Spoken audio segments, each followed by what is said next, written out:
नमस्ते सभी को। तो जैसा कि हम अपना शिव पुराण पढ़ रहे हैं, तो उसमें हम सभी को अभी तक हमने 8 अध्याय कंप्लीट करे। तो हम उस शिव पुराण के अंदर जैसा कि हम आपको बता रहे हैं कि किस तरीके से भगवान शिव ने अपनी कथाएँ कही हैं, अपनी अपनी जो भी लीलाएँ रची हैं, वो सारी चीज़ें हम उसका वर्णन कर रहे हैं या उन कथाओं को हम बता आज हम बात करने वाले हैं कि रुद्र संहिता। रुद्र संहिता का शिव पुराण का दूसरा संहिता संहिता है रुद्र संहिता। उस अध्याय में उस में किस तरीके से भगवान शिव ने विष्णु को, ब्रह्मा जी को उत्पन्न किया और इस अध्याय में अब हम पढ़ेंगे कि भगवान शिव की पूजा की विधि क्या है? किस तरीके से भगवान शिव की पूजा की जाती है? तो बिना हम देर करे और किस तरीके से उनकी पूजा होगी और किस तरीके से उनका उसका फल हमें मिलेगा और क्या हमें आगे करना है। तो चलते हैं हम अपने अध्याय की ओर। तो इसमें जो बताया जाएगा वो हम शिव पुराण से ही लिया गया है। सारी चीज़ें सब शिव पुराण से ली गई हैं। हम अध्याय पढ़ना बहुत लंबा हो जाता है अध्याय पढ़ना, तो हम ज़्यादा लंबा ना खींच के हम उसका सार निकाल लेते हैं वीडियो का, अध्याय का, और उसके आगे हम लोग आपको बताते हैं। तो अब चल रहे हैं हम अपने अध्याय की ओर। यह अध्याय शिव पुराण में बताया गया है कि किस तरीके से भगवान शिव की पूजा करनी चाहिए और क्या उनको चढ़ाना वर्जित है और क्या चढ़ाया जा सकता है। तो चलते हैं हम भगवान शिव के। तो भगवान शिव की पूजा होती किस तरीके से है? क्या तैयारी करनी चाहिए, क्या करना चाहिए, क्या नहीं करना चाहिए? तो हम बताएँगे। तो सबसे पहले तो हमें स्नान करना है। स्नान करने के बाद में मन की शुद्धि और तन की शुद्धि दोनों होनी चाहिए। तो हमें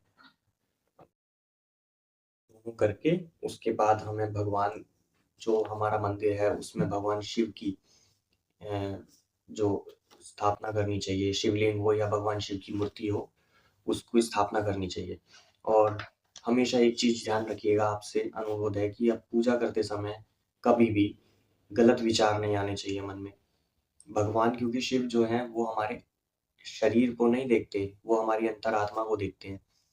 तो जिस तरीके से हम सभी भगवानों को पूजते हैं, कोई भगवान विष्णु जी को पूजता है, कोई भगवान अ, ब्रह्मा जी को पूजता है, कोई हनुमान जी को पूजता है, कोई माता को पूजता है। जैसा कि अभी नवरात्रे चल रहे हैं, नवरात्रे का पहला नवरात्रा है आज माता शैलपुत्री का, तो आप सभी को नवरात्रों की भी हार्दिक शुभकामनाएँ। तो इसमें इस तरीके से भगवान की शिव की पूजा की तैयारी की जाती है। उसके बाद चलते हैं हम उनकी विधि। उनकी विधि क्या है? उनकी विधि है कि जैसा कि इस अध्याय में बताया गया है, उनकी जो विधि है, वो उस उनकी उसमें जो चढ़ता है वो जल अभिषेक चढ़ता है, दूसरा पंचामृत अभिषेक होता है और जो हमारा जो उनको सबसे प्रिय है, बेलपत्र और धतूरा, वो भी सब चढ़ता है। तो चलते हैं हम सबसे पहले जल अभिषेक पे। तो जल अभिषेक जो है वो शुद्ध और उसमें गंगा जल मिला होता है। मिलाओ उसमें, उसको भगवान शिव को अर्पित करो। ये हमारे अपने अंदर जो इंसान अपने अंदर जो अहंकार लेके बैठा होता है, उसकी शुद्धि करता है।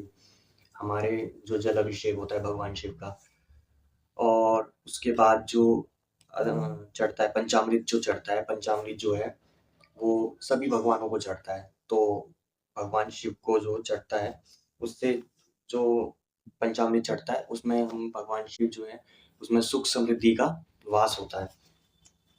जो पंचामृत है वो किस जो पंचामृत जो चढ़ता है जिसमें दूध, जल, शहद और आपके और भी व्यंजन जो मिक्स होते हैं, तो वो उसका भी हम लोग बताएँगे कि उस वो मिलाए पंचामृत इन पदार्थों को मिलके जो बनता है, वो क्यों बनाया जाता है, किस लिए बनाया जाता है, वो भी हम आपको अगले अध्याय में बताएँगे। इसका वर्णन वो अगले अध्याय में कर देंगे।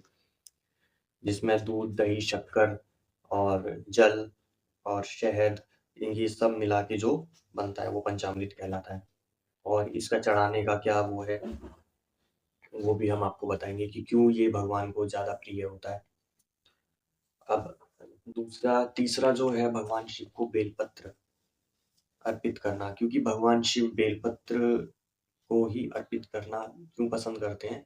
वो इस कारण से कि बहुत समय पहले भगवान शिव की आराधना करी थी, माता पार्वती ने बहुत समय तक तपस्या करी थी।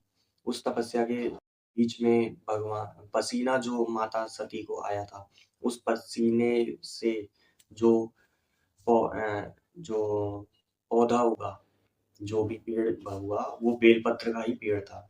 तो इसी कारण से भगवान शिव को बेलपत्र अति प्रिय है। ये ऐसा हमने मतलब बहुत चीज़ें हमने छानबीन करी थी, उसके बाद हमें ये चीज़ पता लगी थी। बहुत हमने देखा था धतूरा, धतूरा भगवान को शिव इसलिए प्रिय है क्योंकि ये भगवान का जो मतलब वैराग्य का जो धतूरा आता है, ये एक तामसिक में काम आता है। और इस धतूरे को आपने देखा होगा कि उसके जो फल होता है, उसमें जो आस-पास में जो ऊपर का जो छिलका होता है, उसपे काँटे लगे होते हैं। वो हमारे वैराग्य का प्रतीक मानी जाती है और भगवान को भस्म भी बहुत ज़्यादा प्रिय होती है, जो भगवान शिव को अर्पित की जाती है।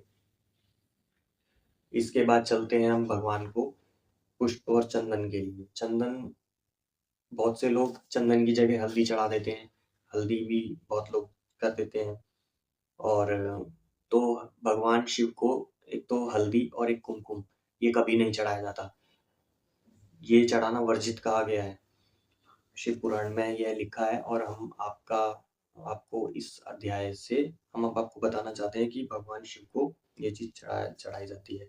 और भगवान शिव का जो मंत्र है पंचाक्षर मंत्र, जो मैंने आपको पिछले अध्याय में बताया है कि ओम नमः शिवाय का जो पंचाक्षर मंत्र है, ये भी भगवान शिव को बहुत अति प्रिय रहता है। और इस को मतलब बहुत सालों से बहुत मतलब सभी जो ऋषि मुनि रहे हैं, वो भी इसको बोलते चले आए हैं। और भगवान को धूप-दीप जो जैसा कि हम सभी करते हैं, जोत बत्ती मतलब जोत जलाते हैं भगवान को, आगे धूप बत्ती जलाते हैं, तो वो हम सब रेगुलर ही करते हैं। और पूजा करते समय हमें सबसे ज़्यादा ध्यान रखने वाली बात है कि पूजा करते समय हमें हमेशा अपने मन को शांत और श्रद्धा से रखना चाहिए और कोई भी गलत विचार नहीं आने चाहिए। ये चीज़ हमें हमेशा ध्यान रखनी चाहिए और बेलपत्र हमेशा पूरा हो, मतलब वो कहीं से भी टूटा हुआ ना हो और मतलब खंडित ना हो और भगवान शिव को तुलसी नहीं चढ़ाई जाती। क्यों? क्योंकि इसके पीछे मतलब एक कहानी है, भगवान की कथा है कि हम भी उसके बारे में भी हम बाद में ज़िक्र करेंगे, जो कि नहीं चढ़ाई जाती है। और जो भी इन नियमों का जो पालन करता है, जैसे कि कुमकुम नहीं चढ़ता, हल्दी नहीं चढ़ती और मन में श्रद्धा होनी चाहिए और भगवान शिव को तुलसी नहीं चढ़ाई जाती और मतलब सभी मतलब करते हैं। इन नियमों का पालन करने से भगवान शिव को जो भी पूजा होती है, वो भगवान शिव स्वीकार कर लेते हैं। तो इस नियम का हमें हमेशा पालन करना चाहिए और इस पूजा से मतलब भगवान शिव की जो पूजा से जो हमें फल मिलता है, वो एक तो हमें मोक्ष की प्राप्ति मिलती है, हमारे सारे पाप नष्ट हो जाते हैं और हमें सौभाग्य मिलता है, सौभाग्य की प्राप्ति होती है और भगवान शिव प्रसन्न हो जाते हैं। वैसे तो भगवान शिव जो हैं वो एक लोटे से ही प्रसन्न हो जाते हैं, एक लोटा जल से चढ़ाने से भगवान शिव प्रसन्न हो जाते हैं। लेकिन कहा जाता है कि इस तरीके से जो भी पूजा करता है, जो भी नियम से, सच्चे मन से जो भी भगवान शिव की पूजा करता है, वो भगवान शिव उसका मतलब सारे पाप नष्ट हो जाते हैं, सारे सब चीज़ मतलब कंप्लीट हो जाती है। तो आपसे अनुरोध है कि हमने इस अध्याय में जो भी हमने सार निकाला था, वो हमने आपको बताया। आपको अगर अच्छा लगा हो, भगवान शिव की नियमित पूजा करने से सारे पापों का कष्ट जो भी कष्ट होते हैं, वो नष्ट हो जाते हैं और हमें सौभाग्य की प्राप्ति होती है, जीवन खुशहाली में बीतता है और सब प्रसन्न रहते हैं। तो हम मिलेंगे आपसे अगले अध्याय में, 10वाँ अध्याय रहेगा हमारा और आपको जो जिस किसी को भी हमारी वीडियो पसंद आई हो और जो भी इन नियमों से पालन से करेगा और जो भी इस भगवान शिव को मानता है, वो हमारे चैनल को सब्सक्राइब कर लें और हम मिलेंगे आपको अगले अध्याय में। जैसा कि हम नियमित अब हम सिर्फ़ अध्याय नहीं पढ़ेंगे, अध्याय का हम सार बताएँगे कि उस अध्याय से हमें क्या सीख मिलती है, क्या नहीं मिलता है। क्योंकि अध्याय पढ़ना बहुत लंबी वीडियो हो जाती है, बहुत ही ज़्यादा आगे तक मतलब लंबी वीडियो करना ठीक नहीं है। और डायरेक्टली सीधा पढ़ना भी हमारे लिए ठीक नहीं है। तो मिलते हैं हम अगले अध्याय में, और आप सबसे अनुरोध है कि हमारे चैनल को शेयर कीजिए, सब्सक्राइब कीजिए, और रेगुलरली हमारी वीडियो आती रहेंगी अब, क्योंकि अब कोई गैप नहीं आएगा इसमें। तो मिलते हैं अगले अध्याय में। भगवान शिव से सभी आप सबसे अनुरोध है कि भगवान शिव की नियमित पूजा कीजिए, क्योंकि भगवान शिव ही एक ऐसे देवता हैं कि जो जल्दी प्रसन्न हो जाते हैं। तो हम मिलते हैं आपसे अगली वीडियो में। जय श्री राम, हर हर महादेव। और जिस किसी को भी हमारे से कांटेक्ट करना है तो आप हमें कमेंट कीजिए, और जो भी महादेव के भक्त हैं उनसे भी मेरा अनुरोध है कि इस वीडियो को शेयर कीजिए, सेव कीजिए, और चैनल को सब्सक्राइब कीजिए, क्योंकि नए-नए अध्याय जो चीज़ किसी को नहीं पता होती है वो भी हम इस अध्याय में आपको बताएँगे, कि जो चीज़ नहीं बताते हैं वो भी हम आपको इस अध्याय में कंप्लीट क्लियरली बताएँगे कि हाँ, ये चीज़ हमें करनी चाहिए, ये चीज़ नहीं करनी चाहिए। एक बहुत पुरानी कहानी है, कथा है, जब ये स्तंभ जो जैसा कि हमने पिछले अध्याय में बताया कि भगवान विष्णु और भगवान ब्रह्मा जी, इनके बीच में एक अग्नि स्तंभ प्रकट हुआ था। तो इस बीच में जो भी वार्ता हुई, वो क्लियरली हम आपको अगले अध्याय में बताएँगे, मतलब अगली वीडियो में बताएँगे। तो मिलेंगे हम आपसे अगले अध्याय पे। चलते हैं। हर हर महादेव, और आपको नवरात्रि की हार्दिक शुभकामनाएँ।